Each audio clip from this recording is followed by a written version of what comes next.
నమస్తే, welcome to I dream. నేను మీ విజిత. ప్రస్తుతం మనతో పాటు ఉన్నారు ఇస్కాన్ టెంపుల్ నుంచి ప్రణవానంద ప్రభుజీ. వారి ప్రవచనాల రూపంలో, వారి మాటల రూపంలో మనకు ఎన్నెన్నో మంచి విషయాలు ప్రతిసారి తెలియజేస్తూనే ఉంటారు. మనకున్న సందేహాలన్నింటినీ నివృత్తి చేస్తూనే ఉంటారు. అయితే నిజంగా భగవంతుడికి మనందరం కూడా భక్తులమే.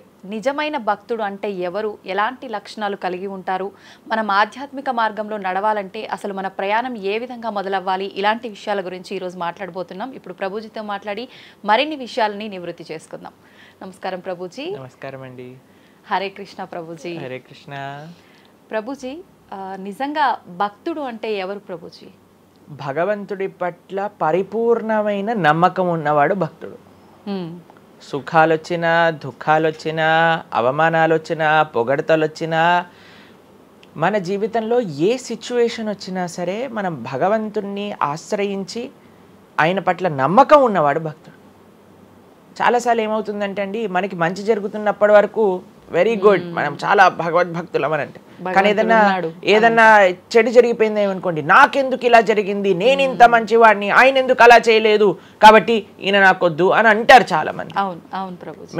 మీరు ఆశ్చర్యపోతారు. అసలు నాకు నా భక్తి జీవితంలో చాలా ఇన్స్పిరేషన్గా అనిపించింది. నేను ఇప్పుడు మనకి తెలుసు పాలస్తీన్ ఇంకా ఇజ్రాయెల్లో వార్ జరుగుతుంది, గాజా అనే ప్రదేశంలో.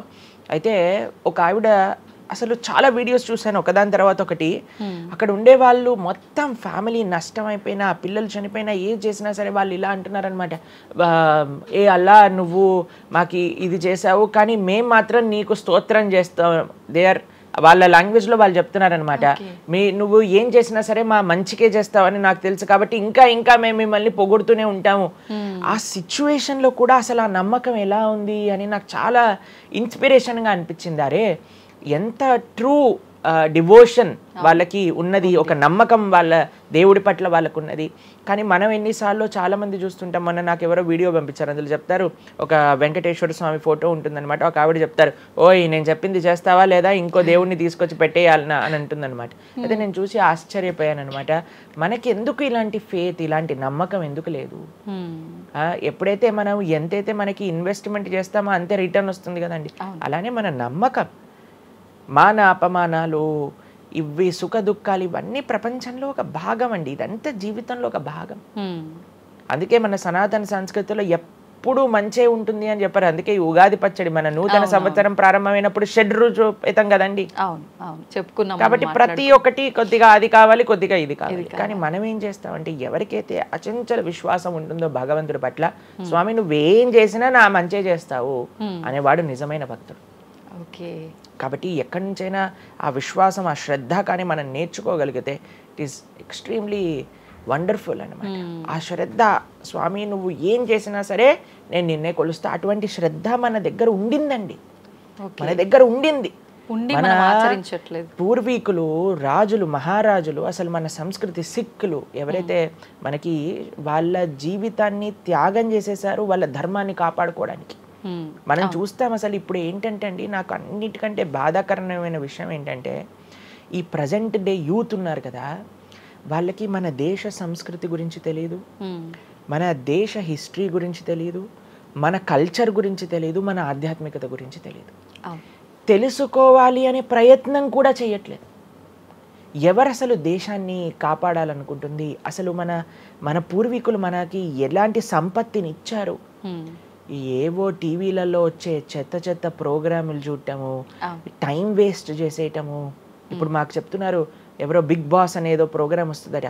జనాలందరూ అసలు ఏమొస్తుంది చెప్పండి? మన జీవితంలో ఏదైనా మార్పు కలగలిచ్చా? మనకి లేదు. ఎవడో ఒకటి చోట వాడు డబ్బులు సంపాదించుకుంటూ వాడు చేసే చెత్త పనులన్నీ మనం చూస్తూ ఉంటే, మనం వింటూ ఉంటే, దాని తర్వాత చూస్తే పర్వాలేదు, ఆ వ్యక్తుల పట్ల అపరిమితమైన ప్రేమను పెంచుకొని, నాకు ఈ మధ్య ఎక్స్ప్లెయిన్ చేస్తున్నారనమాట, ఒక్కొక్కళ్ళకి ఆర్మీ అని తయారైపోయి వేరే వాళ్ళని దూషించటం, వేరే వాళ్ళని తిట్టడం. ఈ సమాజం ఇలా ఉంటే నీకు ఒక బిగ్ బాస్ అనే ఒక టైం వేస్టర్ని కావాలి, అది అయిపోగానే ఐపీఎల్ అనే ఒక టైం వేస్టర్, దాని తర్వాత నెట్ఫ్లిక్స్, అమెజాన్ ప్రైమ్, ఇవన్నీ ఎప్పుడు ఉన్నాయి.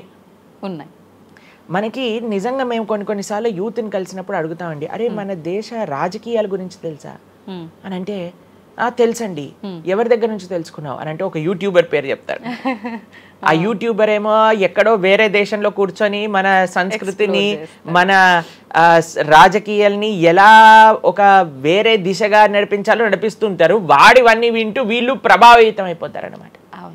కానీ ఏంటి అసలు మన సంస్కృతి అంటే ఏంటి, మన ధర్మం అంటే ఏంటి, అసలు కొద్దిసం భగవంతుడు చాలా దూరం అనుకోండి, కనీసంలో కనీసం మన భారతీయత అంటే ఏంటో కూడా తెలియదండి అసలు ఇలాంటి పిల్లలకి. ఈ మధ్యలో పిల్లల్ని మర్చిపోకండి. పేరెంట్స్ ఎంతమంది దృష్టి చూపిస్తున్నారు చెప్పండి? చాలా తక్కువ మంది ప్రభుజీ.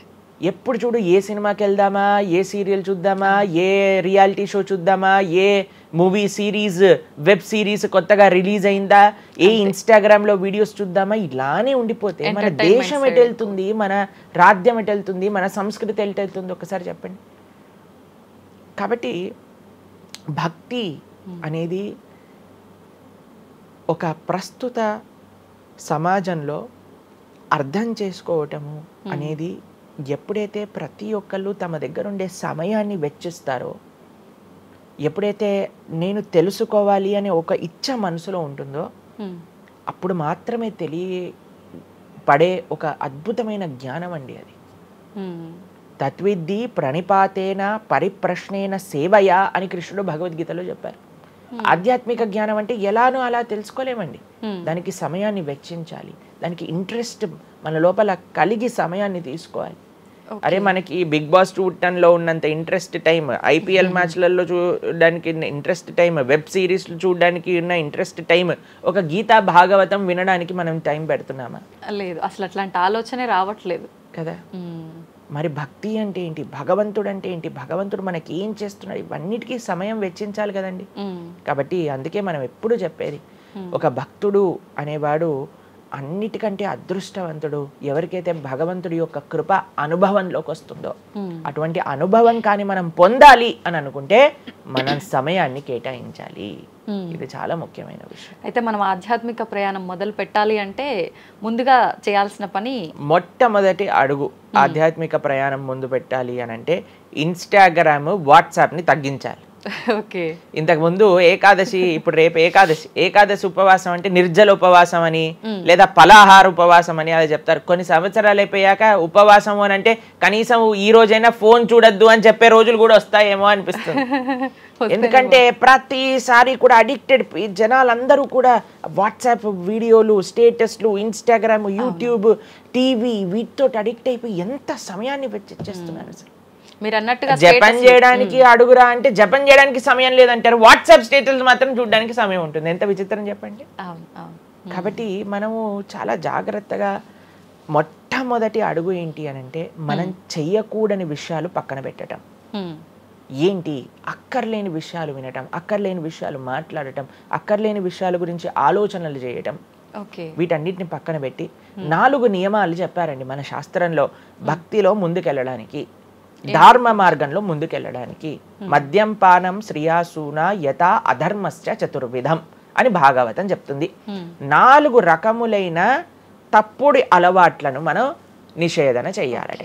ఏంటి ఆ 4? మద్యము అని అంటే మద్యాన్ని సేవించటం, ఎనీ టైప్ ఆఫ్ ఇంటాక్సికేషన్ అని అనుకోండి, సిగరెట్లు కానీ, మందు కానీ, గుట్కా, మానిక్ చంద్, పాన్, ఇంకేమంటారు టొబాకో, ఇవన్నీ డ్రగ్స్, ఇవన్నీ అసలు చెప్తూ ఉంటే మిగతా ఎనీ కైండ్ ఆఫ్ ఇంటాక్సికేషన్ దీన్ని పక్కన పెట్టాలి.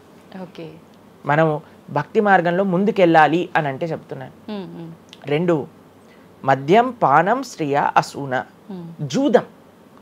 జూదము ఇంతకుముందు జూదం ఆడుతూ ఉండేవారు, మనకు తెలుసు పాచికలాట అనేవారు. మహాభారతంలో యుధిష్ఠిర మహారాజు గారు ఆడినప్పుడు ఏమైంది వాళ్ళ జీవితంలో మనందరికీ తెలుసు. ఎన్ని కష్టాలు పడాల్సి వచ్చింది, ఆస్తంతా వెళ్ళిపోవాల్సి వచ్చింది, అరణ్యానికి పాలవ్వాల్సి వచ్చింది. చాలా మంది అడుగుతారు ఎందుకు మహాభారతం యుధిష్ఠిరుడు ఆడాడు. ఆయన ఆడి చూపించారు, అయ్యా ఆడితే ఈ పని అవుతుంది. ఎగ్జాంపుల్ సెట్ చేయడానికి ఆయన చేశారు. సరే ఆయన చేసింది తప్ప కదా, ఆయన ఏం అనుభవించారో తెలుసు కదండి, మనం ఎందుకు చెయ్యాలి ఆ పని? ఇప్పుడు జూదం యొక్క విపరీతమైన కాన్సిక్వెన్సెస్ తెలుసా అండి. ఇప్పుడు బెట్టింగ్ గేమ్లని, ఐపీఎల్ మ్యాచెస్కి బెట్టింగ్స్ అని, లేదా ఏదొస్తే దానిపైన బెట్టింగ్లు పెట్టడం, అవి ఇవి ఎన్ని అప్లికేషన్స్ తయారైపోయి ఎన్ని ఒక యువతని ఒక తప్పుడు మార్గంలో పెట్టడానికి అసలు మాకు అప్పుడప్పుడు మేము యూట్యూబ్ చూస్తాం కదండి ప్రవచనాలు వినడానికి, మా గురువు గారి ప్రవచనాలు వినడానికి మేము చూస్తుంటాం అనమాట. అప్పుడు వస్తుంది రమ్మీ సర్కిల్ అని యాడ్ వస్తుంది అనమాట. ఇప్పుడు పేరు చెప్తున్నారు ఎందుకు ప్రభుజీ అని మీరు అనుకోవచ్చు. ఎందుకంటే పెద్ద పెద్ద సినిమా యాక్టర్స్ వాళ్ళు ప్రమోట్ చేసేది రమ్మీ సర్కిల్ అని, మాణిక్ చంద్ కంపెనీస్ని, గుట్కాలని, తర్వాత ఏవైతే అన్హెల్దీ ప్రోడక్ట్స్ కోక్ ఇలాంటివి ఏవైతే సాఫ్ట్ డ్రింక్స్ కూల్ డ్రింక్స్ ఉంటాయో వాటిని మీరు ఒక్కసారి ఆలోచన చేయండి. వాళ్ళు నిజమైన శ్రేయోభిలాషలా మనకి ఒక్కసారి ఆలోచన చేస్తే మనకు అర్థమవుతుందని. మొత్తం ఒక దగ్గర ప్రపంచం అంతా ఇవి తప్పు, ఇవి మీకు మంచిది కాదు అని మొత్తుకుంటుంటే మీరు ఎవరైతే మీరు హీరోయిన్ నా రోల్ మోడల్ అని అనుకుంటున్నారో వాడు మీకు నేర్పించేది ఏంటి అని అంటే, నువ్వు ఈ పేకాట ఆడు, నువ్వు గుట్కా తిను, నువ్వు కూల్ డ్రింక్ తాగు, నీ జీవితం ఏమైనా మాకు పర్వాలేదు, మేము ఎక్కడికి వెళ్ళినా నోరు నొప్పొచ్చేటట్టు అరిచి చెప్తున్నా అయ్యా ఇవి మంచిది కాదు, మీరు మంచి మార్గంలో ఉండండి, ఆరోగ్యాన్ని జాగ్రత్తగా పెట్టుకోండి, మనసు జాగ్రత్తగా ఉండండి, ధర్మాన్ని ఆచరణ చేయండి అని మేము చెప్తుంటే, కానీ జనాలకి వీటిలలో ఇంట్రెస్ట్ లేదు. వీళ్ళకి నా రోల్ మోడల్ వాళ్ళు, నా రోల్ మోడల్ ఇది అని ప్రొద్దు నుంచి రాత్రి దాకా ఇన్స్టాగ్రామ్లో చూడటం, వాళ్ళగా మాట్లాడటం, వాళ్ళగా వస్త్రాలు వేసుకోవటం, వాళ్ళలాగా మేము కూడా వాళ్ళలాగా అవ్వాలి అని అనుకుంటే వాళ్ళు ఏం నేర్పిస్తున్నారు మీకు ఒక్కసారి ఆలోచన చేయండి. ఎంతమంది దేశంలో ఉండే యువత మొత్తం కూడా తప్పుడు మార్గంలోకి వెళ్తే మన భారతదేశ భవిష్యత్తు ఏం కావాలో ఒకసారి చెప్పండి. కాబట్టి ఫస్ట్ ఏమన్నా మనం ఇంటాక్సికేషన్, సెకండ్ గ్యాంబ్లింగ్ అని అంటారు, జూదం, ఏ ప్రకారమైన జూదమైనా సరే దాన్ని పక్కన పెట్టాలి. మూడవది మాంసాహారాన్ని సేవించటం, ప్రాణిహింస చెయ్యకూడదు, భగవద్భక్తి మార్గంలో ముందుకెళ్ళాలి, భగవంతుని తెలుసుకోవాలి అని అంటే మనం లాస్ట్ టైం దీని గురించి మాట్లాడుకున్నాం, మనం ఎక్స్ప్లెయిన్ చేసాం అనమాట క్లియర్గా ఎందుకు మనం మాంసాహారాన్ని స్వీకరించకూడదు అని. అది భౌతికంగా మనకి మంచిది కాదు, ఆరోగ్యరీత్యా మంచిది కాదు, ఎమోషనల్గా మంచిది కాదు, ఎన్వైరన్మెంటల్గా మంచిది కాదు, స్పిరిచువల్గా మనకి మంచిది కాదు అని ఈ రీజన్స్ అన్ని చెప్పాం.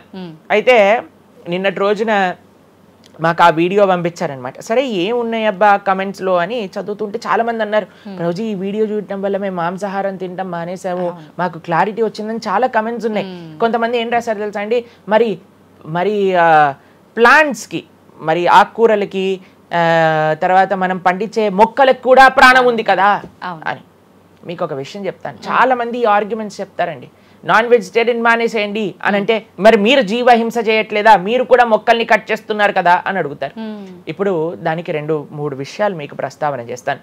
ఒకటి, మీరు పాలకూరని, గోంగూరని, తోటకూరని కొయ్యడానికి వెళ్ళినప్పుడు అది గట్టిగా అరుస్తూ చంపేయకు నన్ను, ఏదో ఒక రక్తం కారటం, అది ఇలా గార్లో ఎగరటం, ఇలాంటివి చేస్తుందా అండి? లేదు. ఎప్పుడైనా మీరు ఆపిల్ పండుని కొయ్యడానికి వెళ్ళినప్పుడు ఆపిల్ పండుని ఇలా అనగానే దాంట్లో నుంచి రక్తం చెట్టులో నుంచి దారాలుగా కారుతుంటుందా అండి?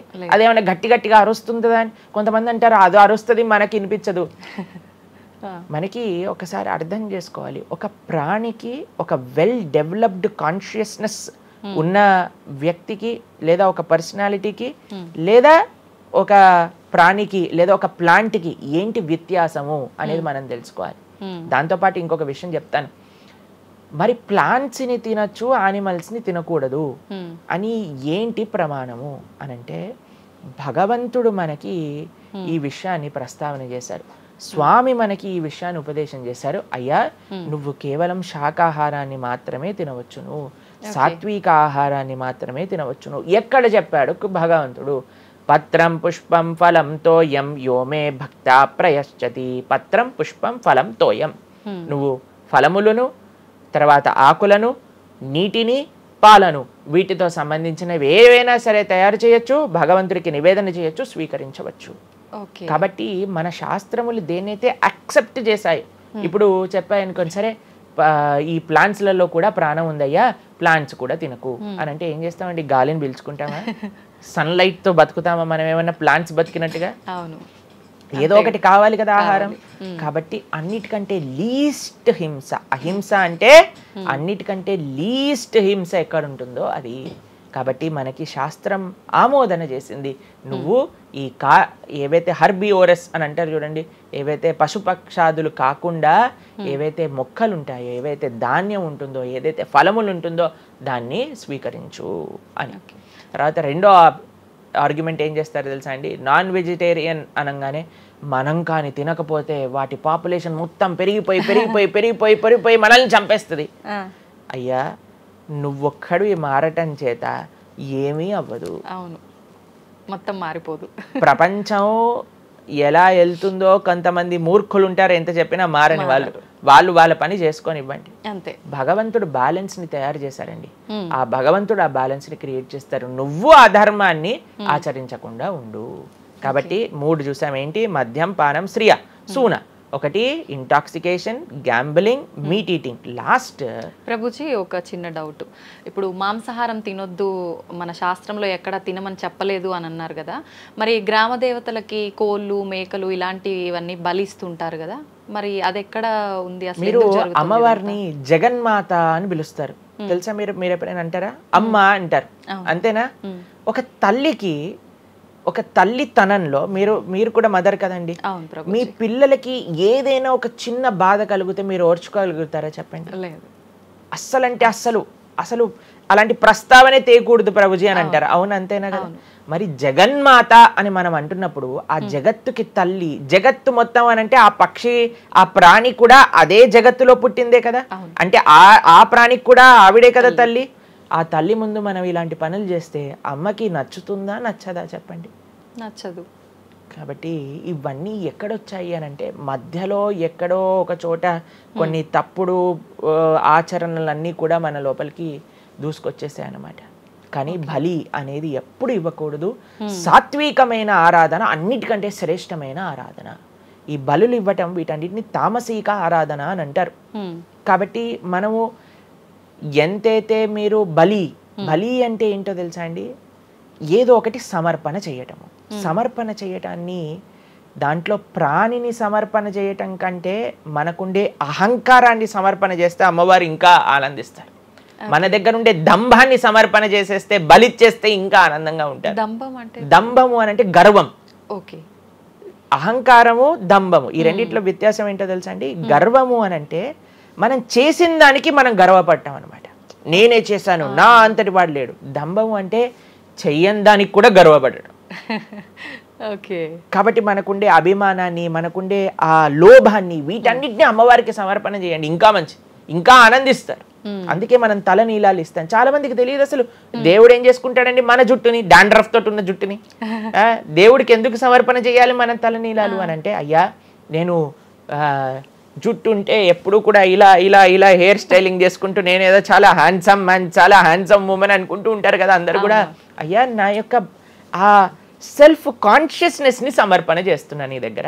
మనం గుడికి వెళ్ళి కొబ్బరికాయ కొడతాం. కొబ్బరికాయ ఎందుకు కొడతామండి? మనం కూడా అలాంటి హార్టెడ్ వ్యక్తులం అనమాట. మనకు కూడా ఆ గర్వంతో మనం కూడా అంత పైన ఉండే షెల్ ఉంటుంది కదా, ఎంత హార్డ్గా ఉంటుంది. కానీ ఎప్పుడైతే అది పలగొట్టేస్తామో అప్పుడు లోపల మంచి తీయటి నీరు మనకి దొరుకుతుంది. కొబ్బరి ఎంత స్వీట్గా ఉంటుంది, అది మనకు కలుగుతుంది. మన హృదయంలో ఆ సున్నితమైన భావాలు ఉన్నాయి, కానీ మనకుండే అజ్ఞానము, మనకుండే అహంకారం, మనకుండే అవిద్య దాన్ని ఆపేస్తుంది. అందుకే భగవంతుడి ముందు, స్వామి నీ ముందు నా అహంకారాన్ని సమర్పణ చేస్తున్నా అనే భావనతో మనం కొబ్బరికాయ కొట్టాలి. అంతేగాని కొబ్బరికాయ తీసుకెళ్ళి కొట్టేసి నేను ఈరోజు 108 కొబ్బరికాయలు కొట్టాను దేవుడి దగ్గర అనే అహంకారం వచ్చింది అనుకోండి, కొబ్బరికాయ కొట్టడమే వేస్ట్, ఫలితం లేదు. కాబట్టి మనందరం అర్థం చేసుకోవాలి అసలు ఏంటి భావన. బలి అని అంటే ప్రాణి బలి కాదయ్యా, నీ దగ్గర ఉండే చెడు గుణాలను బలి. కాబట్టి ఈ 3 విషయాలు అయిపోయి 4వ విషయం ఏదైతే మనం చేయకూడదో, ఇల్లిసిట్ సెక్స్ అని అంటారు, వ్యభిచారము అని అంటే పురుషులు స్త్రీలు, స్త్రీలు పురుషులు. నిన్నే ఒకళ్ళు చెప్తున్నారు, ఒక టీవీలో ఒక న్యూస్ వచ్చిందట, one of the most famous యాక్టరో లేదా ఇంకెవరో వాళ్ళ హస్బెండ్ని వేరే స్త్రీలతో పాటు పట్టుకున్నారు అని మాకు ఒక న్యూస్ నిన్న ఒకళ్ళు చెప్తున్నారు అనమాట. అంటే వాళ్ళు ఏం చెప్పారంటే నాకు, ప్రభుజీ సమాజంలో ఇలాంటివి ఎన్నో కేసులు వస్తున్నాయి ప్రభుజీ, ఈ మధ్యలో న్యూస్లో ఇలాంటివి అయితే తరచుగా మనం చూస్తూ ఉన్నాము, కాబట్టి ఈ సమాజం ఎటువైపు వెళ్తుందో తెలియట్లేదు ప్రభుజీ అని అంటే మేము వాళ్ళకి చెప్పాం, సమాజాన్ని ఎందుకు ఇటువైపు నడుస్తుంది అని అంటే మనం చూపించే విషయాలు అలా ఉన్నాయి, చూపించే సినిమాలు అలా ఉన్నాయి, చూపించే సీరియల్ అలా ఉన్నాయి, చూపించే ఆదర్శమైన వ్యక్తులు అలా ఉన్నారు. మనం ఎవరైతే హీరోలు అనుకుంటున్నామో వాళ్ళు ప్రొద్దున లేస్తే విడాకులు తీసుకొని ఇంకొకరిని పెళ్లి చేసుకొని, విడాకులు తీసుకొని ఇంకొకరిని పెళ్లి చేసుకొని, ఇలాంటివి చూస్తుంటే మనం కూడా అది నార్మలైజ్ అయిపోయింది మన భారతీయ సంస్కృతిలో. కానీ ఎక్కడైతే ధర్మం ఉంటుందో, రాముడు ఆదర్శంగా ఉన్న వ్యక్తి ఎప్పుడు అలాంటి తప్పు చేయలేదండి. ఎందుకంటే రాముడు ఏకపత్ని వ్రతుడు. ఎంత కమిట్మెంట్ ఉండాలి భార్య పట్ల, భర్తకు కూడా అలానే అండి. ఇప్పుడు ఒకళ్ళు తప్పు అంటే, ఇప్పుడు చాలా మంది అనుకుంటారు ఇది ఎత్తి పురుషులకే వర్తించింది అని. పురుషులకు ఎంతైతే వర్తిస్తుందో అంతే స్త్రీలకు కూడా వర్తిస్తుంది, స్త్రీలకు ఎంతైతే వర్తిస్తుందో అంతే పురుషులకు కూడా వర్తిస్తుంది. కాబట్టి ఈ 4 చాలా జాగ్రత్తగా ఉండాలి. పరస్త్రీ సంఘము, పరపురుష సంఘం, వీటి నుంచి చాలా జాగ్రత్తగా ఉండాలి. ఈ 4 కానీ మనం ఆచరించగలిగితే మన జీవితంలో, చెయ్యకూడనివి 4, చెయ్యాల్సినవి 4. ఇప్పుడు మనం చేయకూడనివి 4 గురించి విన్నాం కదా, చెయ్యాల్సిన 4 ఏంటో ఒక నిమిషంలో చెప్పేస్తా. మంచి భక్తుల యొక్క సాంగత్యం, మంచి పుస్తకాలు చదవటం, భగవన్నామాన్ని జపం చేయటం, మంచి ఆహారాన్ని స్వీకరించటం. ఈ 4 చేస్తే మనం డైరెక్ట్గా భగవంతుడి యొక్క శ్రీచరణాల దగ్గర ఉంటాం అనమాట. ఓకే, ఇవన్నీ జరగాలి అని అంటే మనం ఆధ్యాత్మికం వైపు మన మనసును మళ్ళించాలి. మనకి ఆధ్యాత్మికము అవసరము అని మనం తెలుసుకోవాలి. ఎప్పుడైతే తెలుసుకుంటామో మనం సమయాన్ని ఇవ్వగలుగుతాం. ఓకే ప్రభుజీ, జపం అని అంటుంటారు. నిజంగా జపం అంటే ఏంటి ప్రభుజీ? ఏ విధంగా జపం చేయాల్సి ఉంటుంది? జపము మనకి కలియుగంలో తరించడానికి మార్గం. కృతేయ ధ్యాయతో విష్ణుం త్రేతాయాం యజతోమకై ద్వాపరే పరిచర్యాయాం కలో తత్ హరికీర్తనం అని చెప్పారు. భగవంతుడి యొక్క నామ జపం అత్యంత శ్రేష్టమైనది. కృష్ణుడు భగవద్గీతలో ఏం చెప్తారో తెలుసా అండి? అన్నిటికంటే గొప్ప యజ్ఞం, యజ్ఞములలో నేను ఒక యజ్ఞాన్ని అని చెప్తారు. ఏ యజ్ఞం తెలుసా? యజ్ఞానాం జప యజ్ఞోస్మి అని భగవంతుడు చెప్తారు. అన్నిటికంటే గొప్ప యజ్ఞం జపం చేయడం అనమాట. ప్రతిరోజు జపం చేయాలి. మేము ప్రతిరోజు 2 గంటల పాటు జపం చేస్తాం ప్రొద్దున పూట. ఏంటి జపం చేయాలి? భగవన్నామాన్ని జపం